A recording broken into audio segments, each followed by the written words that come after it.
आप सभी का बहुत बहुत स्वागत करता हूं स्टार आईक्यू एजुकेशन चैनल में। मेरा नाम है सुनील। आशा करता हूं आप सभी बहुत अच्छे होंगे।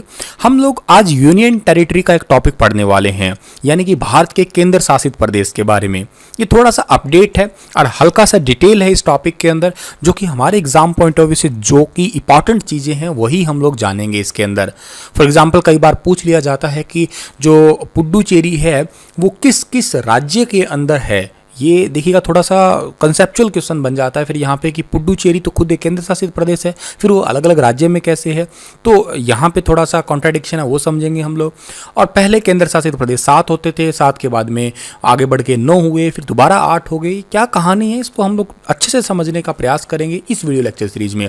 तो चलिए शुरू करते हैं। अगर इसका पीडीएफ फाइल चाहिए आपको तो मेरे टेलीग्राम चैनल पर पहुंचिएगा, जिसका नाम है star IQ education. Link description में दे रखा है, पहुंच जाइएगा वहां पे।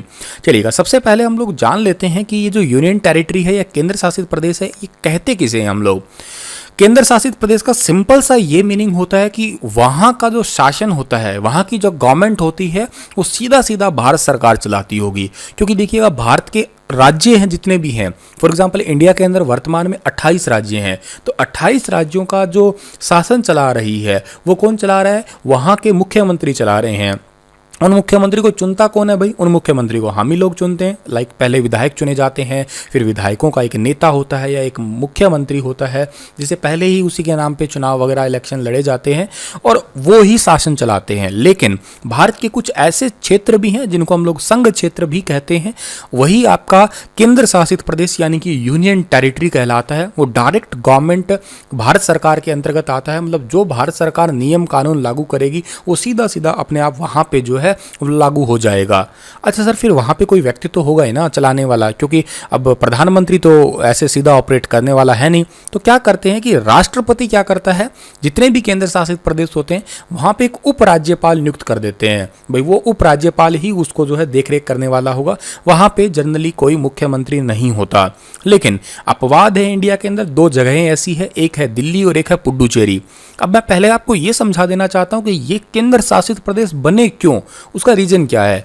देखिएगा, आप यूं समझिएगा, एक तो होता है गांव, एक होता है शहर, या एक कहिएगा नगर निगम होता है, और एक उसके बीच में छोटा सा कस्बा पड़ जाता है। ना तो उसको हम लोग गांव पुकार सकते, ना ही उसको हम लोग नगर निगम कह सकते, ना ही उसको कोई और दर्जा दे सकते, कस्बा नाम दे देते हैं फिर हम लोग। भाई वो बीच का सा हो गया, ना तो बहुत ज़्यादा आबादी है, ना बहुत ज़्यादा डेवलपमेंट है, ना गांव के स्तर का रह गया, ना शहर के स्तर का रह गया, उसे हम लोग कस्बा नाम दे देते हैं।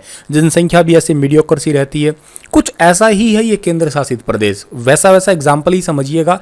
यहाँ पे बहुत ज़्यादा जनसंख्या नहीं है, मतलब एक राज्य लेवल की बातें नहीं है भाई इतना हो कि इसको राज्य का ही दर्जा दे दिया जाए। अच्छा, ऐसा भी नहीं है इसके अंदर कि एक नॉर्मल जिले का ही दर्जा इसको मिले। तो राज्य से तो थोड़ा कम है और जिले से थोड़ा ज़्यादा है। लेकिन ये जो 2 केंद्र शासित प्रदेश है, एक का नाम है दिल्ली और एक का नाम है पुडुचेरी, इन दोनों को एक आंशिक रूप से राज्य का ही दर्जा दिया गया है। हालांकि काफ़ी लंबे टाइम से बात चली आ रही है, इन फ्यूचर शायद हमें ये देखने को मिले कि दिल्ली एक पूर्ण राज्य बन जाएगा और पुडुचेरी भी एक पूर्ण राज्य बन जाएगा। भारत में जितने भी केंद्र शासित प्रदेश है वर्तमान में 8 है, तो उन 8 में सबसे ज़्यादा जनसंख्या दिल्ली की ही है। ये बात आप याद रखिएगा। जनसंख्या ज़्यादा है, इसी वजह से माना जा रहा है कि यहाँ पे थोड़े ही समय में इसको जो है एक पूर्ण राज्य का दर्जा दे दिया जाएगा। थोड़ा सा राज्य और केंद्र शासित प्रदेश में एक चीज़ है तो बहुत बड़ा डिफरेंस पैदा करती है वो। आए दिन आपने सुना होगा कि केजरीवाल जो है सरकार पे या मोदी पे आरोप लगाते देखा होगा आप लोगों ने कि हमारे पास में पुलिस नहीं है, हमें अगर पुलिस दे दी जाए। तो जितनी भी पुलिस होती है वो सेंटर के ही अधिकार में होती है, राज्य के अधिकार में वहाँ की पुलिस नहीं होती है। जो पुलिस को कंट्रोल करवाना है वो सेंटर करवाएगी, राज्य नहीं करवाएगा या वो केंद्र शासित नहीं करवाएगा। दिल्ली के मुख्यमंत्री हैं जिनका नाम तो अरविंद केजरीवाल है, ये आप सभी जानते ही होंगे। उपराज्यपाल का नाम क्या है? अनिल बैजल है। और पुडुचेरी की उपराज्यपाल किरण बेदी है। ये नाम इंपॉर्टेंट है क्योंकि ये पहली महिला आईपीएस थी। और पुडुचेरी के मुख्यमंत्री का नाम आप कमेंट सेक्शन में लिख के बता दीजिएगा। चलिएगा, तो ये छोटे छोटे प्रशासनिक ढांचे होते हैं, आप सभी को पता है। गांव होते हैं, इनके अंदर गांव तो सभी राज्यों के अंदर होते हैं, वैसे ही केंद्र शासित प्रदेश के नीचे भी आते हैं। ग्राम पंचायत होती है। इसी तरीके से जो शासन चलता है, जिस तरीके से एक जिले का चलता है या एक राज्य का चलता है, ऑलमोस्ट वैसा ही। तो भारत के अंदर अब टोटल कितने केंद्र शासित प्रदेश है भाई? टोटल 8 केंद्र शासित प्रदेश है। इन 8 को ही हम लोग जो है बारी बारी पढ़ते हैं। देखिएगा, सबसे पहला केंद्र शासित प्रदेश है अंडमान एंड निकोबार, ठीक है। और दूसरा है दादर नगर हवेली एंड दमन द्वीप। ये थोड़ा इंपॉर्टेंट है क्योंकि इसका मर्ज हो चुका है। पहले दादरा नगर हवेली अलग था और दमन एंड दीव अलग था, लेकिन अब दोनों को मर्ज कर दिया है, पढ़ेंगे इसको। एक फिर आता है चंडीगढ़, फिर आता है लक्षद्वीप, फिर आता है पुडुचेरी, फिर दिल्ली, फिर लद्दाख और फिर J&K। पहले भारत के अंदर 7 केंद्र शासित प्रदेश थे, ठीक है। 2 नए केंद्र शासित प्रदेश कौन से आए? जम्मू कश्मीर अलग बन गया और लद्दाख अलग बन गया, क्योंकि पहले जम्मू कश्मीर एक अलग राज्य होता था, लद्दाख तो इसी के अंदर शामिल था। लेकिन लद्दाख और जम्मू कश्मीर 2 अलग यूनियन टेरिटरी बनाएगी, तो 7 + 2 9 हो गए। लेकिन आगे दिसंबर 2019 के अंदर जो है दादर नगर हवेली और दमन दीव दोनों को मर्ज करके एक ही कर दिया गया। तो अब टोटल कितने हो गए हैं? 8 हो गए हैं। ये बात आप याद रखिएगा। इनकी लोकेशन आप देख लीजिएगा मैप में। चंडीगढ़ है, इस नॉर्थ एरिया में स्थित है। दिल्ली भी नॉर्थ एरिया में स्थित है यहाँ पे। और पुडुचेरी तो आपका यहाँ पे आंध्र प्रदेश और के साथ में केरल और तमिलनाडु के अंदर स्थित है। पढ़ेंगे डिटेल से इसे हम लोग, ठीक है। अंडमान निकोबार द्वीप समूह इधर बंगाल की खाड़ी में है और लक्षद्वीप इधर अरब सागर में स्थित है। और दमन द्वीप और दादरा नगर हवेली आपको इधर दिखेंगे महाराष्ट्र के अंदर, ठीक है। एक थोड़ा सा हिस्सा इसका गुजरात और महाराष्ट्र दोनों को ही मर्ज कर दिया गया है। पहला पढ़ते हैं अंडमान और निकोबार। इसका एरिया कितना है? इसका एरिया है 8249 स्क्वायर किलोमीटर। इसकी पॉपुलेशन तकरीबन 4 लाख के आसपास है। कैपिटल पोर्ट ब्लेयर है। लैंग्वेजेस यहाँ की हिंदी है और के साथ में बंगाली है, तमिल है, मलयालम है और तेलुगु, और यहाँ की निकोबारियन लैंग्वेज भी है। कुछ यहाँ पे पर्सनल जनजाति रहती है। अच्छा, यहाँ पे एक इंपॉर्टेंट चीज बताता हूँ मैं आपको। 3 द्वीप है, उन 3 द्वीपों के नाम बदले गए थे। ये बहुत इंपॉर्टेंट है आप लोगों के लिए। सुभाष चंद्र बोस की 75वीं जयंती पे जो हमारे प्रधानमंत्री जी हैं वो अंडमान निकोबार द्वीप समूह की यात्रा पे गए थे। 2018 के अंदर वो गए थे। तो ये ऑफिशियली 1 जनवरी 2019 का एक करंट अफेयर कह सकते हो आप लोग। 3 द्वीप में सबसे पहला द्वीप है रोस द्वीप। रोस द्वीप का नाम बदल के नेताजी सुभाष चंद्र बोस कर दिया। आप यूं याद कर लीजिएगा, नेताओं में रोस होता है, ठीक है। दूसरा द्वीप है आपका हैवलॉक द्वीप। हैवलॉक द्वीप का नाम बदल के स्वराज द्वीप कर दिया गया, ठीक है। जो हवन करेगा वो स्वर्ग में चला जाएगा। कुछ इस तरीके से आप लोग बात याद कर सकते हैं। तीसरा जो है आपका वो है नील द्वीप। अब नील द्वीप का नाम बदल के क्या कर दिया गया? शहीद द्वीप कर दिया गया। तो जो नीले होते हैं वो शहीद हो जाते हैं। आप कुछ भी ऐसे वाहियात चीज़ें बना के याद कर सकते हैं। ये मैंने याद कर रखा है, आप अपने तरीके से याद करिएगा, पर याद कर लीजिएगा, ये बेहद जरूरी बात है। ये यूनियन टेरिटरी बसा हुआ है 6 डिग्री और 14 डिग्री नॉर्थ लैटिट्यूड और 92 degree and 94 degree east longitude के अंदर, ठीक है। और यही जो आइसलैंड है ये लोकेट करता है, अगर नॉर्थ की तरफ से देखा जाए तो 10 डिग्री नॉर्थ लैटिट्यूड पे जो है ये लोकेट करता है। मैप में आपको मैंने दिखाई दिया। यहाँ की जलवायु कैसी है? यहाँ की जलवायु है उष्ण कटिबंधीय जलवायु है। ट्रॉपिकल कोस्ट लाइन क्लाइमेट है यहाँ का। ह्यूमिड है, मतलब गर्मी वाला मौसम है। दोनों ही मानसून यहाँ पे बारिश करवाते हैं। एक दक्षिण पश्चिम मानसून बारिश करवाता है और के साथ में यहाँ पे उत्तर पश्चिम मानसून भी यहाँ पे बारिश करवाता है साथ के साथ, ठीक है जी। यहाँ पे 4 निग्रिटो जनजातियां रहती है। उनमें से पहली कौन सी है? ग्रेट अंडमान्स है। दूसरी कौन सी है? ओंगे। तीसरी कौन सी है? जारवा। और चौथी कौन सी है? सैलेल्टाइज है, ठीक है। ये 4 जनजातियां रहती है यहाँ पे, जिनका नाम है नेग्रिटो जनजातियां। अंडमान निकोबार है, यहाँ पे मंगोलिया की 2 जनजाति रहती है। उनमें से एक निकोबार्स है और एक आपकी शॉम्पिन्स है, ठीक है। ये दोनों ही निकोबार ग्रुप ऑफ आइसलैंड के अंदर जो है वो रहती है। तो आप इनको याद कर लीजिएगा अच्छे से। दूसरा हमारा द्वीप कौन सा है या दूसरा केंद्र शासित प्रदेश?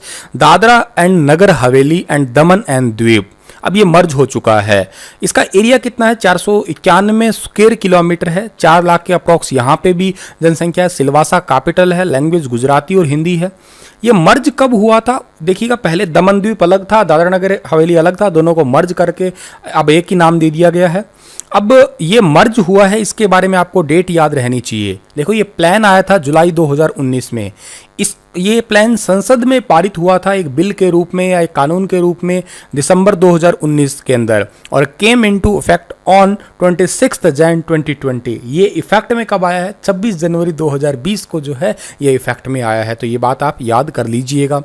अगला हमारा है लक्षद्वीप। अब लक्षद्वीप का एरिया कितना है? बहुत छोटा सा है। भारत का सबसे छोटा केंद्र शासित प्रदेश है। केवल 32 स्क्वायर किलोमीटर है। कैपिटल क्या है? करवती कैपिटल है, याद रखिएगा। और पॉपुलेशन कितनी है? 64,429 है अप्रॉक्स, ठीक है। लैंग्वेजेस की बात की जाए तो मलयालम है, ठीक है। और द्वीपी भाषा है वहाँ की कुछ, और के अलावा महाल वगैरह ये वहाँ की लोकल लैंग्वेजेस है। फोटो में देखिएगा इस टाइप का कुछ दिखता है। ये भारत का सबसे छोटा केंद्र शासित प्रदेश है ये, ठीक है।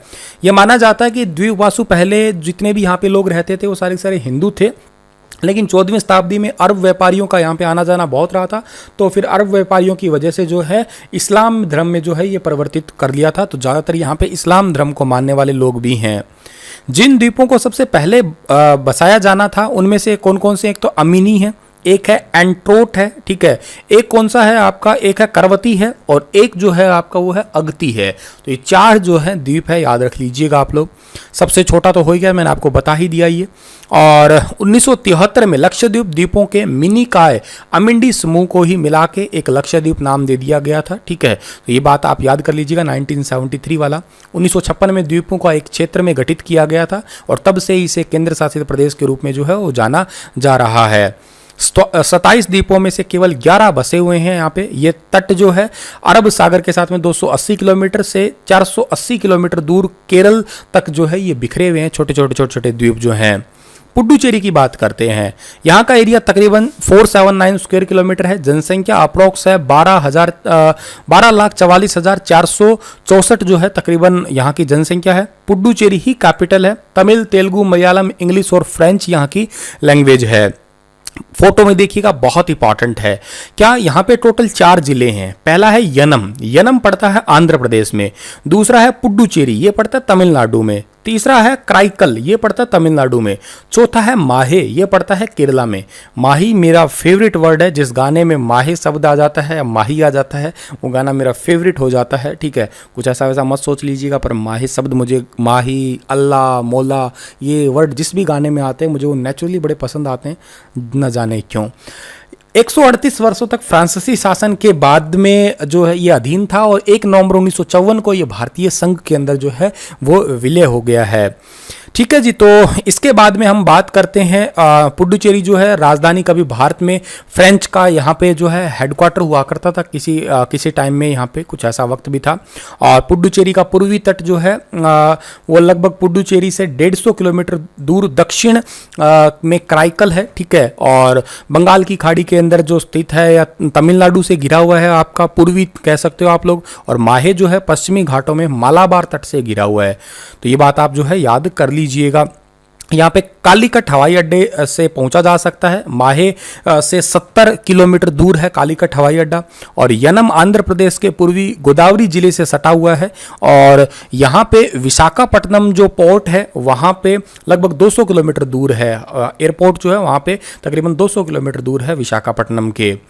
दिल्ली की बात की जाए, हमारी तो राजधानी है ये। एरिया तकरीबन 1483 वर्ग किलोमीटर है। जनसंख्या में सबसे ज़्यादा है 16753,235 अप्रोक्स है। कैपिटल दिल्ली है। लैंग्वेज में हिंदी है, पंजाबी है, उर्दू है और इंग्लिश है, ठीक है। और 13वीं और 15वीं शताब्दी के दौरान यहाँ पे तुर्क और अफगान का जो है वो शासन रहा है, ठीक है। और के अलावा महाभारत काल से भी काफ़ी ज़्यादा जानी जा रही है। और यहाँ पे मौर्याज, पल्लव्स, गुप्ताज, इन सभी का जो है वो स्टार्टिंग रही है, बिगिनिंग इनकी रही है। तुर्क अफगान भी यहाँ पे फैमिली आई थी। 18वीं शताब्दी के उत्तरार्ध और 19वीं शताब्दी के पूर्वार्ध में दिल्ली में ब्रिटिश शासन की स्थापना हुई थी। 1911 में कोलकाता के बाद में यहाँ पे राजधानी शिफ्ट कर दी गई थी। और 1956 में इसे केंद्र शासित प्रदेश बना दिया गया था। और यहाँ पे एक 69वां संवैधानिक संशोधन है जो कि बहुत इंपॉर्टेंट है, इतिहास में दिल्ली के लिए मील का पत्थर है। 1991 के अधिनियम के साथ ही इसको एक विधानसभा का जो है वो दर्जा भी मिला था। चंडीगढ़ का एरिया जो है वो 114 स्क्वायर किलोमीटर है। अप्रोक्स जनसंख्या यहाँ पे 10,54,686 है। कैपिटल चंडीगढ़ है। लैंग्वेज हिंदी, पंजाबी, इंग्लिश है। और ये दोनों की कैपिटल है पंजाब और हरियाणा की जॉइंट कैपिटल है, ठीक है। और ये जो है आपका देखिएगा आप लोग, नॉर्थ और वेस्ट में पंजाब से घिरा हुआ है और ईस्ट और साउथ में हरियाणा से घिरा हुआ है, ठीक है। और Chandigarh and the area surrounding, ये कॉन्स्टिट्यूशन यूनियन टेरिटरी 1 नवंबर 1966, ठीक है, 1 नवंबर 1966 को यूनियन टेरिटरी के पक्ष में आया था ये, ठीक है। आगे बढ़ते हैं हम लोग लेह और लद्दाख की बात करते हैं। लद्दाख के अंदर 2 प्रमुख जगह हैं, एक तो लेह है और एक है कारगिल। कारगिल और लेह 2 प्रमुख है। 31 अक्टूबर 2019 को लद्दाख को केंद्र शासित प्रदेश बनाया गया था।